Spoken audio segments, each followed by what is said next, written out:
আওয়ামী লীগ যে অপরাধ গত 15-16 বছর করেছে, তাদের এই অপরাধ আগামী 1000 বছর সেগুলো হচ্ছে তাদের কোনো বিচারে 1000 বছর কারাগার দিলেও সেই বিচার হবে না। দেখেন, আওয়ামী লীগকে নিষিদ্ধ হবে কি হবে না, পুনর্বাসিত হবে কি হবে না, সেই সিদ্ধান্ত 5 অগস্ট হয়ে গিয়েছে। অর্থাৎ একটি দলের প্রধান হাসিনা যখন পতন হয় এবং যখন পালিয়ে যায় এবং যেই দলের হাতে 2000 শহীদের রক্তের দাগ এখনো আছে, সেই দল আবার ক্ষমতায় আবার দেশে পুনর্বাসিত হবে কি হবে না, সেই সিদ্ধান্ত 5 অগস্ট হয়ে গিয়েছে।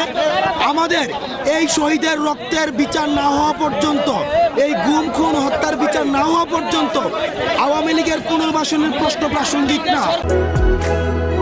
বাংলাদেশের একমাত্র মাল্টিন্যাশনাল টাইলস ব্র্যান্ড আরএকে সিরামিক্স। এখন যে প্রশ্নটি প্রাসঙ্গিক যে আওয়ামী লীগের আগে সুবিচার নিশ্চিত হতে হবে, এরপর অন্য আলাপ।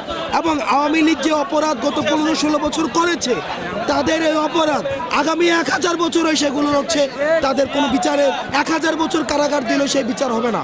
সুতরাং আগে হচ্ছে বিচার নিশ্চিত করতে হবে। বিচার নিশ্চিত না হওয়া পর্যন্ত তাদের পুনর্বাসনের যে আলাপটি জাতীয় পার্টি দিচ্ছে, এটি একটি ফেসিবাদের আরেকটি দূষর। উপরে ভর করেই কিন্তু ফেসিবাদ ডালপালা গজিয়ে মহিরূপে বেড়ে উঠেছে। সুতরাং জাতীয় পার্টি যদি মনে করে আবার তারা হচ্ছে শেষ কয়েকদিন আন্দোলনের আগে পিছনে থেকে আবার তারা হচ্ছে মেইন স্ট্রিমে চলে আসবে, তাহলে জাতীয় পার্টি ভুল ভাবছে। জাতীয় পার্টি আওয়ামী দূষর হিসেবেই তারা ইতিহাসে হচ্ছে স্বীকৃত থাকবে।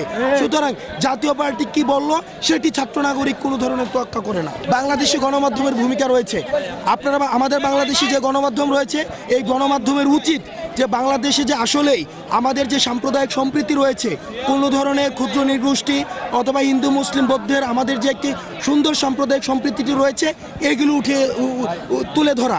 তারই সাথে সাথে ভারত যে মিডিয়া প্রপাগান্ডা চালাচ্ছে, সেগুলোর বিরুদ্ধে কাউন্টার প্রপাগান্ডা সেল গঠন করে সেগুলোর বিরুদ্ধে আমাদের দেশের মিডিয়ারও সরব উপস্থিতি প্রয়োজন।